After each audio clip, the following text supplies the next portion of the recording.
آدمی جو کہتا ہے اس کو نگراں فرشتہ محفوظ کر لیتا ہے۔ قرآن کریم کی آیت ہے سورہ قاف میں، اللہ سبحانہ و تعالی نے ارشاد فرمایا، جب کہ لیتے جاتے ہیں دو لینے والے جو دائیں طرف اور بائیں طرف بیٹھے ہوتے ہیں، یعنی اللہ سبحانہ و تعالی خود بھی ہر جگہ ہر آن موجود ہے۔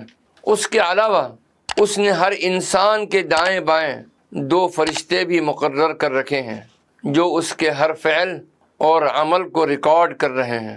سورۃ الانفطار کی آیت نمبر 11 میں ان فرشتوں کو کرامن کاتبین کا نام دیا گیا ہے۔ اللہ سبحانہ و تعالی ارشاد فرماتے ہیں، وہ کوئی لفظ بھی نہیں بولتا مگر اس کے پاس ایک مستعد نگراں موجود ہوتا ہے، یعنی کوئی انسان جو لفظ بھی اپنی زبان سے بولتا ہے متعلقہ فرشتہ اس کو ریکارڈ کر لیتا ہے۔